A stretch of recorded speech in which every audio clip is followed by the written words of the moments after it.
오늘 하나님 말씀 로마서 12장 14절에서부터 21절까지의 말씀이 본문의 말씀입니다. 로마서 12장 14절에서 21절까지의 말씀이 본문의 말씀입니다. 제가 먼저 받들어 봉독합니다. 너희를 핍박하는 자를 축복하라. 축복하고 저주하지 말라. 즐거워하는 자들로 함께 즐거워하고 우는 자들로 함께 울라. 서로 마음을 같이하며 높은 데 마음을 두지 말고 도리어 낮은 데 처하며 스스로 지혜 있는 채 말라. 아무에게도 악으로 악을 갚지 말고 모든 사람 앞에서 선한 일을 도모하라. 할 수 있거든 너희로서는 모든 사람으로 더불어 평화하라. 내 사랑하는 자들아, 너희가 친히 원수를 갚지 말고 진노하심에 맡기라. 기록되었을 때 원수 갚는 것이 내게 있으니 내가 갚으리라고 주께서 말씀하시니라. 네 원수가 줄이거든 먹이고 목마르거든 마시우라.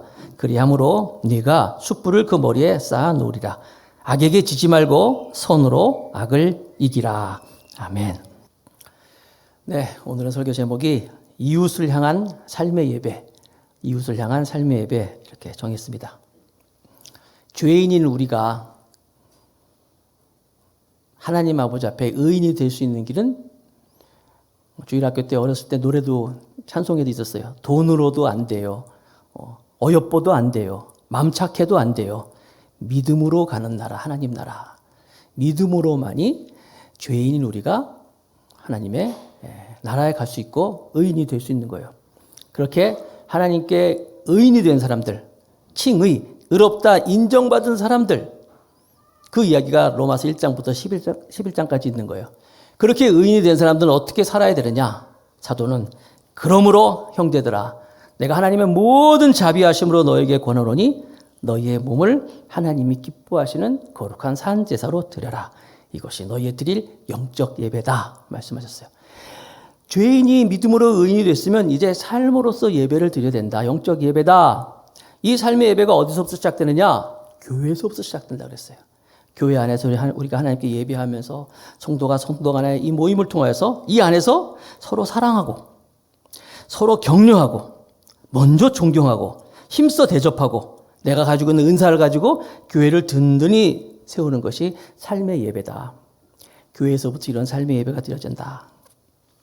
그리고 오늘 본문 말씀은 이제 그 삶의 예배가 우리끼리가 아니라 이제 세상을 향하여서 이웃을 향하여서 특별히 불신자들을 향하여서 우리가 어떻게 삶의 예배를 드려야 되느냐 이 이야기를 말씀하고 있는 거예요.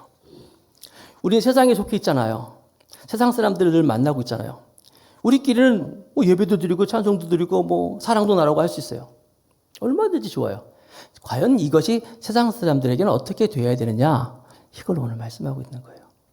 특별히 이 말씀이 기록될 당시에 교회는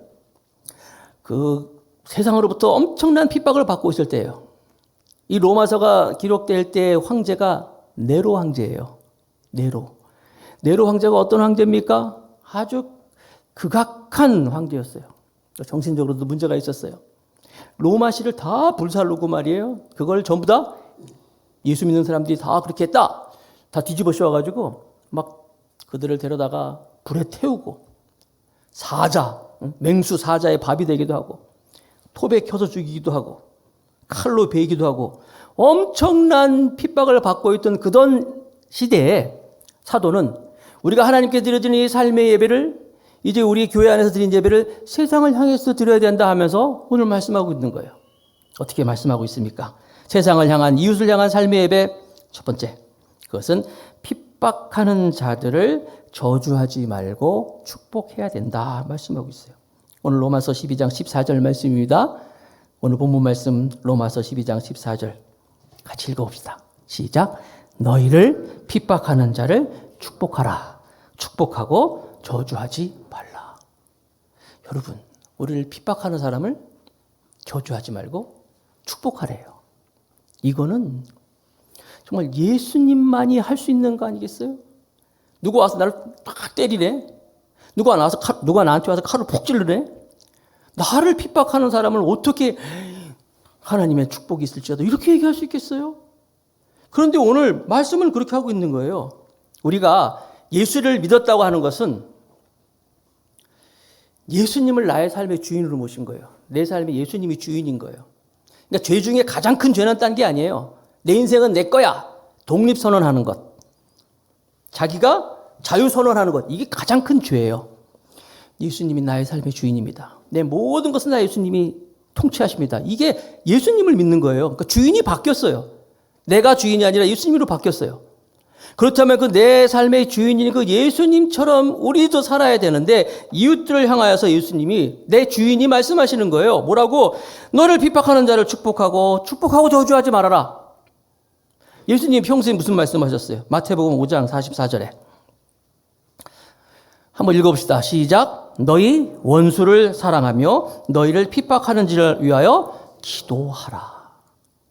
예수님이 너희 원수를 사랑하고 너희를 핍박하는 사람을 위해서 기도하라고 말씀하고 있어요. 누가복음 6장 27절 28절 말씀에도 예수님이 너희 원수를 사랑하며 너희를 미워하는 자를 선대하며, 나를 막 미워하는 사람을 잘해주라는 거예요. 너희를 저주하는 자를 위하여 축복하며 너희를 모욕하는 자를 위하여 기도하라. 나를 막 모욕하는 거예요. 나를 막 욕하고 나를 흠잡고 그런 사람을 위해서 축복하고 기도하라. 세상에, 우리 주인님이 그렇게 말씀하시네요. 예수님은 그렇게 말씀만 하신 것이 아니라 정말 그렇게 사셨어요. 십자가에서 죽으실 때 자기를 막 죽이는 자들에게, 막 저주하는 자들에게 예수님이 기도하십니다. 누가복음 23장 34절. 아버지, 저들을 사하여 주옵소서. 자기들이 하는 것을 알지 못함이니이다. 이 예수님만 할 수 있는 거예요. 어떻게 이렇게 우리가 나를 핍박하는 사람을 내가 축복하고 나를 정말 모욕하는 자들을 내가 그들을 위해서 기도할 수 있을까요? 그런데 바로 이것이, 내가 예수님이 내 삶의 주인이 됐다면 정말로 예수님이 나의 삶의 주인으로, 주님, 예수님을 나의 주여, 주님이라고 고백한다면 그렇게 해야 된다는 거예요. 이게 이웃들을 향한 삶의 예배다 말씀하는 거예요. 어저께도 이제 여러분 이제 통화를 하면서, 어떤 분과 통화하면서 우리 교회 집사님 한 분하고 통화를 했어요. 통화를 하면서 명절 잘 지내셨어요? 이렇게 인사 나누는데, 목사님 명절날에도 이렇게 자기들 막 아팠어요, 막 힘들었어요 얘기하면서 이제 일을 하시면서 자기가 많이 힘들었다는 얘기를 하는 거예요. 그래서 막 일을 하는데 자기를 대하는 사람들은 전부 예수 안 믿는 사람들이라는 거예요.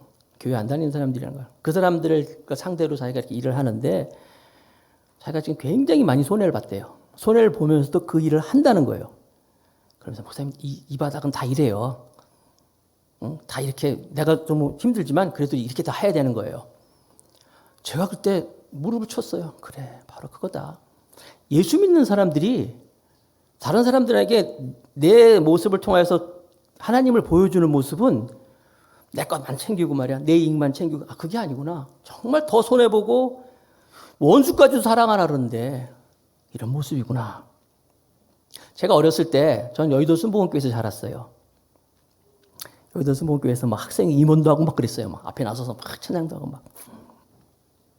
지금 제가 무슨 얘기하는지 알겠죠? 잘났다는 얘기예요. 어려서부터 교회에서 막 이렇게 막 앞에 나가서 봉사도 하고 막 그랬다는 거예요. 아무튼 그때 제가 들은 간증이에요. 어떤 집사님이 자기가 빚 보증을 잘못 써가지고, 친구의 빚 보증을 잘못 써가지고 자기 집을 팔아가지고 빚을 갚아줬대요. 지금도 그러겠죠. 보증 잘못 쓰면 이제 자기가 대신 책임지는 거. 그때 이분이 자기 친구의 빚 보증을 잘못 써가지고 집을 팔아서 대신 갚아줬대요. 그랬더니 그 빚쟁이가 놀라더라는 거예요. 이분이 조금만 기다려달라고, 내가 빚 대신 다 갚아줄겠는데 내 일단 집을 팔고, 집을 팔아서 갚겠습니다. 그랬더니 빚쟁이가 아니 어떻게 그럴 수가 있어요? 그랬더니 이분이 아주 멋진 얘기를 했어요. 예수 믿는 사람은 약속은 꼭 지킵니다. 예수 믿는 사람은 말씀대로 삽니다. 예수 믿는 사람은 예수님 말씀대로 사는 거예요. 그러면서 정말 이분이 집을 팔아가지고 그 친구 빚을 갚아주고 남은 돈을 가지고 서울의 변두리에 있는 땅을 사서 이사 가셨어요. 서울 변두리에 있는 땅을 사서 이사 가서 자기가 집 짓고 살았어요. 제가 어렸을 때입니다. 70년대요. 제가 초등학교, 그러니까 국민학교 다닐 때요. 그때는 강남이 개발되지 않았을 때예요. 이분이 집을 팔아서 이사 간 곳이 어디냐면은 서울 변두리였어요. 지금 영동 리버사이드 호텔 그 지역이에요. 거기 땅 사가지고 집 팔아서 그 돈 가지고 거기서 그 땅 사가지고 거기 집 짓고 살았는데 나중에 그분이 그러는 거예요. 내가 지금 살고 있는 이 땅만 팔아도 옛날 살던 집 3채 이상 사고도 남습니다. 그렇게 간증하더라고요. 그때 막 강남이 개발되고 그랬잖아요. 하나님 말씀대로 살면 축복의 통로를 삼아주시는 거예요. 축복의 통로가 뭐예요? 내가 축복의 통로가 된다는 얘기는 다른 사람을 막 미워하고 저주하고 이게 축복의 통로가 아니에요. 나로 인해서 그 사람이 복받게 하고 나로 인해서 그 사람이 더 이득 보게 하고 그 사람을 축복하고 이게 축복의 통로 아닙니까? 우리가 당신을 하나님의 축복의 통로 그랬으면 우리는 그런 삶을 살아야 되는데 세상 사람들 향하여서 내 거 막 챙기고 욕하고 저주하고 똑같이 보복하고 그러지 말라는 거예요. 우리 주님은 뭐라고 말씀하십니까? 너희가 정말로 축복의 통로로 살려면 베드로전서 3장 10절 말씀을 볼까요? 그러므로 생명을 사랑하고 좋은 날 보기를 원하는 자는 우리 다 그거 원하잖아요? 어떻게 하라고요? 혀를 금하여 악한 말을 그치며 그 입술로 쾌유를 말하지 말고. 정말 하나님의 자녀로 예수님을 주인으로 삼은 사람은 우리 입술 가지고 악한 말을 하는 게 아니에요. 다른 사람을 저주하거나 여기는 것처럼 악한 말을 그치고 입술로 쾌유를 말하지 말아라 말씀하고 있어요. 오늘부터 우리들 한번 결심하십시다. 세상을 향하여서 예수님이 말씀하시는 삶의 예배는 무엇이냐? 내가 절대로 다른 사람에게 욕하지 않겠다. 내가 절대로 다른 사람을 해하지 않겠다. 내 입술로는 사람만 축복하고 복만 얘기하고 은총만 얘기하고 저 사람 참 속이 없는 것 같아. 그런 소리 듣는다 하더라도 사랑하고 나눠주는 것이 이웃들을 향한 삶의 예배라는 거예요. 스데반이 돌에 맞아 죽었습니다. 돌에 맞아 죽는다는 건 여러분 제가 돌 맞은 경험 얘기했잖아요. 어렸을 때 돌싸움 하다가 돌에 한 대 맞으면요 돌싸움의 승패는 그거예요. 많이 아파서 울면서 다 가면 이제 많이 남아있는 팀이 이기는 건데 동네가 돌을 한 대 맞는 게 아니라 그 돌을 맞으면서 지금 죽어가고 있어요. 얼마나 아팠겠어요. 자기를 향해서 사실 이 돌을 던진다는 거 있지만 와서 돌을 들고 이렇게 치는 것도 있어요. 와서 그 사람 죽이는 거예요. 돌로 맞아 죽으면서 얼마나 화가 나겠습니까? 얼마나 아팠겠습니까? 그런데 스데반이 예수님처럼 기도했어요. 주여 저들의 죄를 저들에게 돌리지 마옵소서. 용서해 주세요. 축복한 거예요. 그럴 때는 그 기도를 누가 들었어요? 그렇게 돌로 스데반을 죽이는 것에 주동했던 청년 사울이 들었던 거예요. 사울이 듣고 감동을 받잖아요. 나중에 그가 예수님을 만나서 예수님을 주위로 모시고 지금 로마서 우리 읽고 있는 로마서를 쓰고 있는 거예요. 사울이 바뀌어버렸어요. 사람이 바뀌었어요. 이게 바로 자기를 핍박하는 사람을 향한 우리 믿는 그리스도인들의 삶의 예배라는 거예요. 불신자들을 향하여 우리도 이렇게 예배할 수 있기를 축복합니다. 두 번째, 사도는 또 어떻게 얘기하냐? 그들과 공감하라라고 말씀합니다. 로마서 12장 15절 본문 말씀입니다. 다 같이 읽겠습니다. 시작. 즐거워하는 자들로 함께 즐거워하고 우는 자들로 함께 울라. 이게 무슨 말이에요? 불신자들을 향하여서 우리가 하나님께 드릴 수 있는 삶의 예배는 공감인데 즐거워하는 사람과 같이 막 즐거워하고 슬퍼하는 사람과 같이 슬퍼해야 된다. 여러분, 우리 주위에 있는 사람 중에서 내가 제일 마음에 드는 사람이 어떤 사람이에요? 나를 잘 이해하고 나를 내 마음과 같이 늘 이렇게 같이 하나 할 수 있는 사람. 내가 막 기쁠 때 같이 기뻐하고 내가 막 슬플 때 같이 슬퍼하고 공감하는 사람, 맞는 사람. 이런 사람이 좋지 않아요? 내가 막 좋은데 너 뭐가 좋아? 막 이러면 안 좋아요. 같이 막 좋아하고 나보다 더 좋아하고 내가 슬프면 나보다 더 슬퍼하는 사람이 좋잖아요. 이 공감 이렇게 하라는 거예요.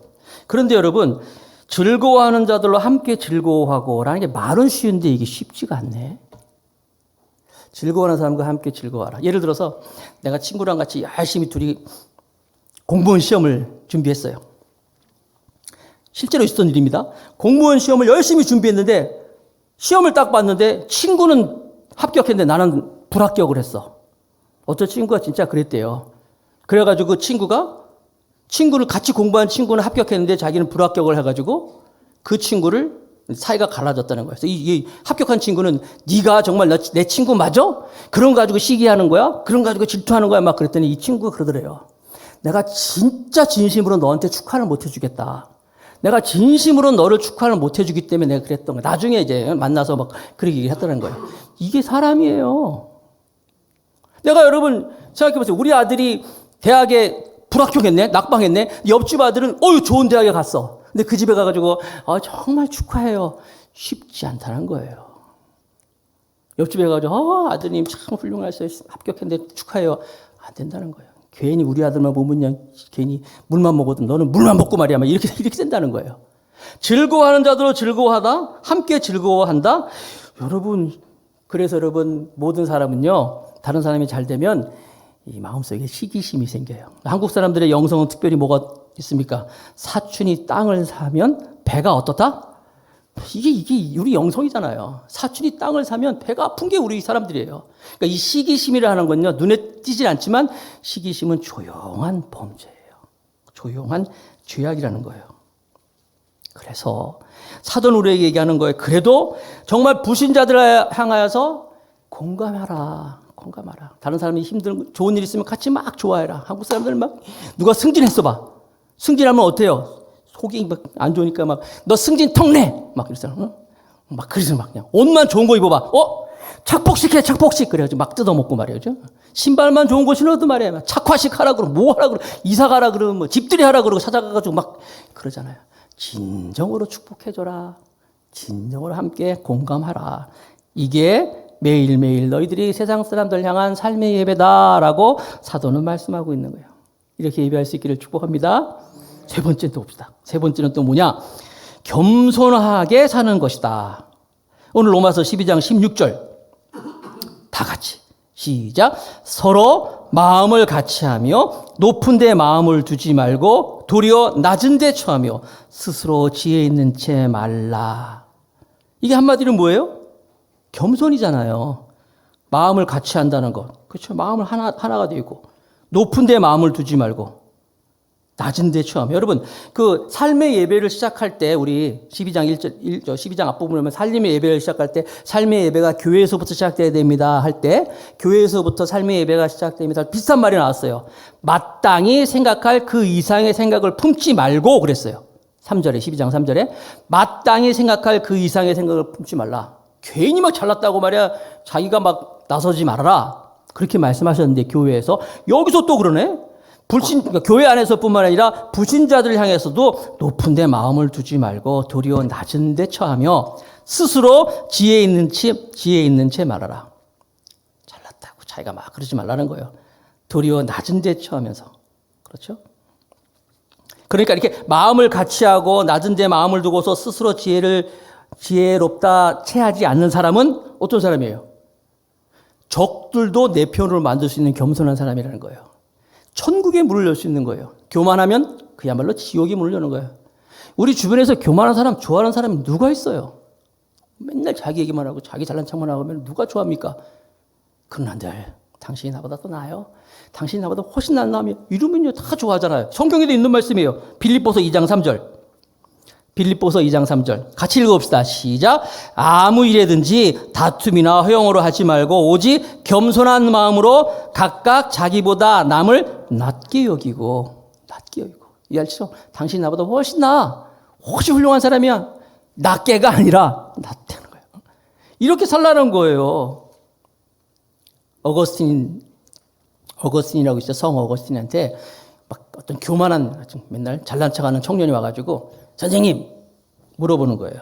어떻게 하면 우리가 진리를 알 수 있으며 어떻게 하면 천국에 갑니까? 그랬더니 어거스틴이 그랬대요. 겸손하면 되네 그랬대요. 그랬더니 마음이 찔리겠죠 자기가? 뜨끔했나 봐. 그래요. 그 다음에 뭐 하면 됩니까? 그 다음에도 겸손이네 그랬대요. 아니 뭐예요? 그 다음은 뭡니까? 그 다음에도 겸손이라네. 겸손이라는 거예요. 우리 교회 다니는 사람들은요, 신앙인들은 솔직히 우리끼리 얘기지만 세상 사람들 향하여서 세상 사람들 조금 이렇게 낮게 여기는 게 아니라 낮게 여기는 경우가 있어요. 왜? 세상 사람들은 막 술도 먹고 담배도 피우고 막 욕도 하고 막 이러잖아요. 그러니까 좀 이렇게 볼 수가 있어요. 우리는 뭐 이렇게 예수 믿는 사람들이고 아니에요. 성경은 뭐라고 말씀하십니까? 그들이 너희보다 훨씬 낫다 여기라는 거예요. 훨씬 괜찮다. 그럴 때 그 사람들이 우리를 통해서 진정으로 하나님 아버지 앞에 이 불신자들을 향한 이웃을 향한 삶의 예배의 모습을 보고 우리를 통해서 하나님을 만날 수 있다는 거예요. 항상 이렇게 겸손하게 살아가는 우리 모두가 되길 축복합니다. 계속 말씀드리죠, 여러분. 다른 사람을 낮게 여기고 훌륭하게 여기고. 자, 마지막이에요. 네 번째.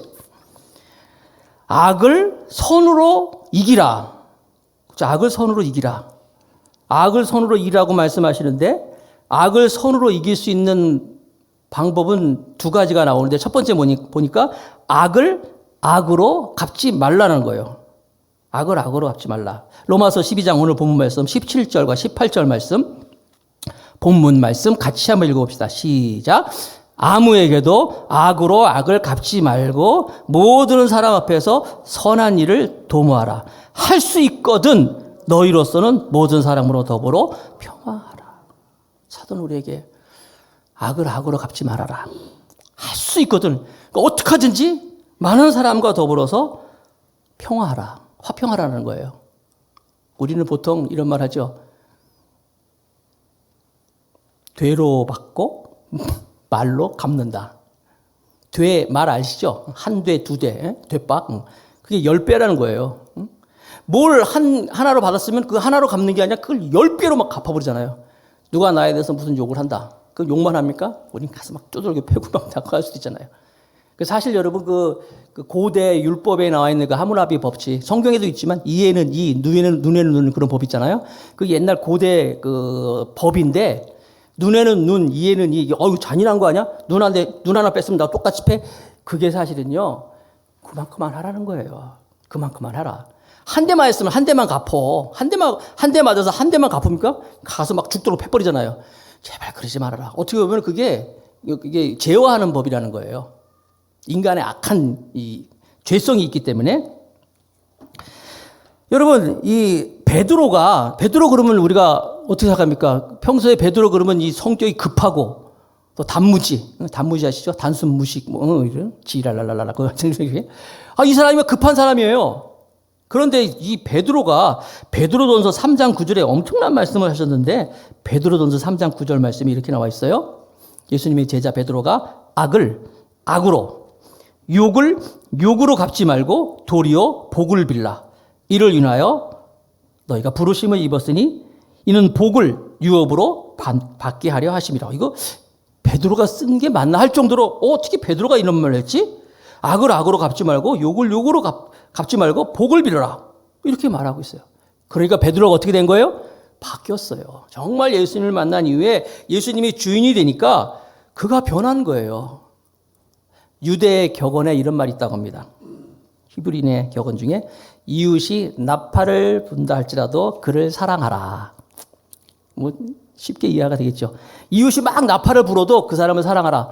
여러분 나팔 불면 얼마나 시끄러워요. 우리 아들이 막 열심히 공부하고 있는 옆에서 막 크게 막 음악 틀어놓으면 기분 나쁘잖아요. 똑같은 거예요. 이웃이 나팔을 분다 해도 그를 사랑하라. 이웃이 부당하게 행하다도 그 사람을 사랑하라 라고 말하는 거예요. 즉 악을 악으로 갚지 말라. 자, 악을 선으로 이길 수 있는 방법이 악을 악으로 갚지 않는 거고, 두 번째 보니까 원수를 내가 갚는 것이 아니라 하나님께 맡기라는 거예요. 첫 번째가 뭐예요? 악을 선으로 이기는 게 악을 악으로 갚지 않는 거고, 두 번째 원수를 내가 갚는 것이 아니라 하나님께 갚도록 하는 것. 로마서 12장 19절에서 21절까지 말씀, 오늘 본문 말씀을 처음에 읽었지만 다시 한번 읽어드릴게요. 내 사랑하는 자들아, 너희가 친히 원수를 갚지 말고 진노하심에 맡기라. 기록되었을 때 원수 갚는 것이 내게 있으니, 여기 내게는 하나님이에요. 내게 있으니 내가 갚으리라고 주께서 말씀하시니라. 주님이 말씀하셨네요. 네 원수가 줄이거든 먹이고 목마르거든 마시오라. 그리함으로 네가 숯불을 그 머리에 쌓아 놓느니라. 악에게 지지 말고 손으로 악을 이기라. 여러분, 나를 막 핍박하는 사람들, 악을 손으로 이기라 그랬잖아요. 그게 악을 악으로 갚지 말라 그러고 하나님께 맡기라 그랬어요. 하나님으로 맡기라 그러는데 어떤 분이 내가 가슴이 가만 놔두겠어. 손 좀 봐주겠어. 그러지 말라는 거예요. 근데 이게 로마서에만 이렇게 말씀하신 것이 아니라 이 악으로 갚지 말고 원수 갚는 것이 하나님께 있다는 것은 성경 전체 전반적에서 있었어요. 성경 전반에 하나님이 그렇게 말씀하셨어요. 몇 군데 여러분까지 나눌게요. 잠언 20장 22절. 너는 악을 갚겠다 말하지 말고 여호와를 기다리라. 그가 너를 구원하시리라. 하나님이 악을 그러니까 원수 갚는 거 갚아주겠다는 거예요. 두 번째, 잠언 24장 29절에 보니까 너는 그가 내게 행함같이 나도 그에게 행하며 그 행한 대로 갚겠다 말하지 말지니라. 왜? 하나님이 하신다니까. 네가 한다고 하지 말라는 거예요. 히브리서 10장 30절 말씀인데 보니까 원수 갚는 것이 내게 있으니 내가 누구라 했어요? 예수님이에요. 하나님이에요. 내게 있으니 내가 갚으리라 하시고 또 다시 주께서 그의 백성을 심판하리라 말씀하신 것을 우리가 아노라. 그래서 여러분 내가 좀 어렵고 힘들고 나를 해하는 사람이 있으면은 악을 악으로 갚지 말고 누구한테 맡기라고요? 하나님께 맡기는 거예요. 이게 쉽지 않잖아요. 내가 해야지 직성이 풀리잖아요. 요즘에 그래서 여러분 이 유튜브 같은 거라든지 동영상 제공해 주는 서비스에 보면 조회수가 굉장히 많은 영상이 뭐냐면 사이다 영상이라고 있어요. 검색해 보면 사이다 영상 보면은 죄다 막 원수 갚는 거야. 그런데 아주 시원하게 내가 갚는 거야. 예를 들어서 막 어떤 나쁜 사람한테 어떤 깡패라든지 악한 사람한테 뭘 당한 게 있다든지 그러면 내가 그걸 갚아버리는 거야. 너무너무 속이 시원하다는 거야. 그래서 사이다 영상 무슨 갑질하는 사람 이렇게 막 보복하는 거 그런 거 사람들이 막 좋아하는 거야. 막 그거 보면서 막 대신 기분 좋다. 속이 시원하다. 사이다라는 거예요. 성경은 그렇지 않아요. 네가 그렇게 하지 말라는 거예요. 누가 갚는다고요? 예수님이 갚는 거예요. 이게 하나님의 말씀이에요. 세상은 우리가 생각지 못하게 막 안 좋은 걸 막 머릿속에 막 집어넣어. 근데 우리는 그것도 모르고 보면서 막 좋다. 성경은 그렇게 얘기하는 게 아니에요. 어떤 분은 저는 성격상 난 성격상 이렇게 당하고만 사는 성격이 아니라 여러분 이건 성격의 문제가 아니에요. 순종이냐 불순종의 문제예요. 하나님이 말씀하시는 거예요. 여러분 만약에 여러분의 깨끗한 냉장고에다가 깨끗한 냉장고에 누가 막 음식물 찌꺼기를 막 집어넣어 버리면 어떡하겠어요? 기분 좋아요? 안 좋잖아요. 세상은 이렇게 네가 복수해야 돼. 네가 막 해야 돼. 아니에요. 성경은 하나님께 맡겨라. 힘들지? 억울하지? 하나님께 맡겨. 하나님이 다 받아주실 거예요. 여기 보면요. 여기 네가 숯불을 그의 머리에 쌓아 놓느니라. 그 사람 머리에 숯불을 쌓아 놓는단 말이 무슨 말이냐면 고대 시대에는 불이 굉장히 소중해요. 소중해. 그래가지고 우리 같이 요즘 뭐 라이터가 있는 것도 아니고 뭐 성냥이 있는 것도 아니에요. 집집마다 이 불씨를 잘 관리해야 돼요. 불씨를 잘 관리했다가 그걸 가지고 이제 밥 요리도 하고 뭐 하잖아요. 이렇게. 그런데 숯불을 그의 머리에 쌓아둔다는 얘기는 그 사람이 정말 가장 자기가 소중한 그 불씨, 가장 소중한 걸 머리에 쌓아두고 찾아온다는 거예요. 그걸 소중하게 주는 거예요. 가장 소중한 걸 가지고 너한테 찾아와서 사과할 것이고 너한테 이렇게 할 것이다라는 거예요. 그러니까 우리가 하나님께 그 원수 갚는 걸 맡기면은 그 사람을 내가 보복하는 것이 아니라 그 사람이 가장 소중한 걸 가지고 와서 나한테 사과하고 할 거라는 거예요. 네가 하지 말라라 이 말씀을 하고 있는 거예요. 지난 1월 27일 날 수요 저녁 예배 때 제가 이 예화를 했어요. 잠깐 예화를 했는데 그 예화는 그땐 잠깐 하고 넘어갔지만 좀 자세히 예화를 해드릴게요. 이 예화는 어떤 거냐면 독일에서 신학 공부를 하고 돌아오신 그 김요석이라는 목사님이 쓰신 책이 있는데 잊혀진 사람들의 마을이란 책이에요. 잊혀진 사람들의 마을이란 책을 제목을 가지고 저기 그 부산 용호 마을입니까? 거기 가면 이제 그 음성 나환자들이 사는 그런 나환자들 촌이 있대요. 거기서 이제 이 김요석 목사님이 목회를 하시면서 나환자들을 대상으로 목회를 하면서 있던 이야기, 잊혀진 사람들의 이야기의 마을 나오는 에피소드예요. 마을에서 그 양씨라는 사람이 이 나환자촌에 와가지고 예배를 드리는 거예요. 그러니까 그 양씨는 그 동네 사람들한테 욕을 먹어. 야, 너는 우리 동네도 교회가 좋은 게 많은데 왜 그 문둥병 하냐. 그러니까 나환자들 거기 가가지고 예배를 드리는 거야. 한 사람들이 막 자기를 시기하고 미워한다는 거예요. 핍박하고. 그런데 이분이 그 나환자촌에 와가지고 이 김효석 목사님 여기 와서 계속 신앙생활을 하는 거예요. 근데 어느 날 이분이 목사님께 찾아와가지고 상담을 하는 거예요. 목사님, 글쎄 며칠 전에 우리 집에 있는 돼지가 있는데 이 돼지 5마리가 암돼지, 이것도 새끼를 벤 암돼지 5마리가 옆집에 가가지고 옆집 채소밭을 좀 이렇게 헤쳐놨어요. 그래가지고 내가 찾아가가지고 그 주인한테 채소밭 값을 내가 다 보상해주겠다, 다 갚아주겠다, 넉넉히 갚아주겠다 했는데도 그 채소밭 주인이 우리 돼지 5마리가 이 돼지들이 와서 그렇게 했기 때문에 돼지들 내놓으라는 거예요. 돼지를 달라고 하는데 어떻게 하면 좋습니까? 라고 목사님한테 상담하는 거예요. 목사님이 그러셨대요. 예수 믿는 사람들은 성경에 오리를 가라 하면 신미를 가라 하고 또 그렇게 하기 때문에 손해보더라도 그렇게 그 사람이 얘기하면 돼지 5마리 주세요 그러더래요. 이 목사님을 또 존경하기 때문에 이 양 씨가 마음에 안 들지만 그래도 목사님 말씀이니까 해서 이제 그 돼지 5마리를 줬대요. 옆집에다가. 며칠이 지났어요. 그런데 이 양 씨가 찾아와가지고는 목사님, 하나님은 살아계십니다. 하나님은 역사하십니다. 막 자랑하더래요. 왜요? 그랬더니 옆집에 소 4마리가 우리 밭에 들어와가지고 우리 밭을 그냥 4마리가 다 그냥 헤쳐놓은 거예요. 내가 그래서 그 소 4마리를 다 잡아뒀어요. 하나님은 살아계십니다. 막 그런 얘기하더래요. 이제 다 이건 내 거라 이거지. 근데 목사님이 또 그러더래요. 그러는 거 아니에요. 예수 믿는 사람들은 남들에게 똑같이 갚으면 안 되는 거예요. 제가 말씀드렸잖아요. 오른뺨 뺨을 왼쪽 뺨 갖다 주는 거라고. 응? 걷어서 달라면 속까지 주는 거라고. 그러지 말고 그 4마리 그냥 돌려주세요 그러더래. 그 양씨가 나 예수 괜히 믿었다고. 응? 내가 예수 믿어가지고 이렇게 손해를 보냐고 말이야. 너무 싫다고 그래서 목사님 말씀하시니까 진짜 싫은데 그래도 할 수 없이 목사님 말씀 순종하겠다고 그 소 4마리를 돈을 보냈다는 거예요. 다음날 양씨가 와가지고는 목사님 정말 이번엔 진짜 기적이에요. 또 무슨 일입니까? 했더니 글쎄 내가 소를 돌려줬더니 그 옆집 사람이 다음날 그날이죠. 소 100마리 그러니까 그 돼지 100마리 가까이를 돼지를 전부 가지고 오더라는 거예요. 와가지고 양씨한테 미안하다 그러면서 내가 그 소가 당신네 집 밭에서 나한테 마음이 너무 아파가지고 이제 아이고 어떡하나 했는데 소를 도로다 돌려주니까 너무 놀랬다는 거예요. 예수 믿는 사람들은 이렇구나. 자기가 충격을 받고 당신한테 받았던 그 암돼지 5마리가 낳은 새끼들까지 다 100마리 다 갖다 주면서 이거 당신 거라고 그동안 내가 잘 길렀으니까 가지라고 돌려주면서 예수 믿는 사람은 역시 다르다라고 해서 좋은 소문이 났다 하는 얘기가 그 얘기가 그 책에 에피소드로 담겨져 있어요.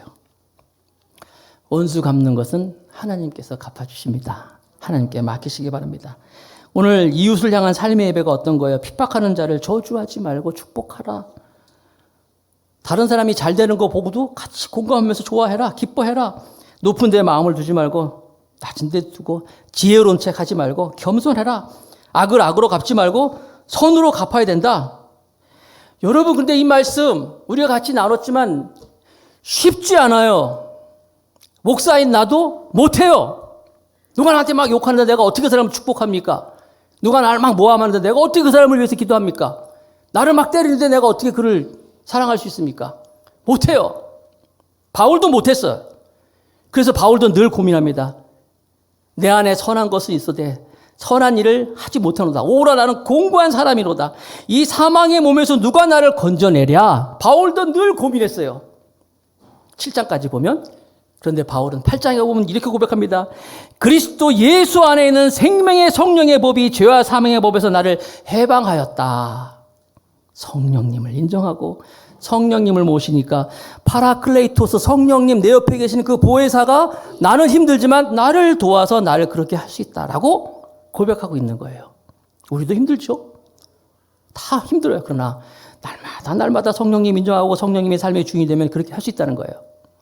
코리테붐 여사는 네덜란드 출신인데 그 유대인들을 숨겨진 죄목으로 나치 독일 병사들한테 잡혀가가지고 포로 수용소에 가가지고 거기서 엄청난 고생을 하고 거기서 아버지도 죽고 가족들이 다 언니도 고문당해서 죽고 이 코리테붐 여사만 기적적으로 살아났어요. 거기서 포로 수용소에서. 그래서 나중에 그분이 피난처라는 책을 씁니다. 피난처 책을 써가지고 이제 사람들한테 이제 많은 감동을 주지요.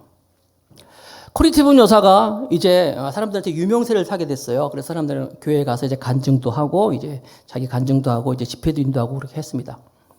어느 곳에 가서 이제 집회 인도하고 마치고 나서 이제 교회 문을 나오는데 사람들이 서서 이제 인사를 하겠죠. 악수를 하면서 하는데 한 남자가 다가와서 코리티붐에게 저를 용서해 주세요 하면서 손을 내밀더래요. 딱 보니까 자기가 포로 수용소에 있을 때 간수였어요.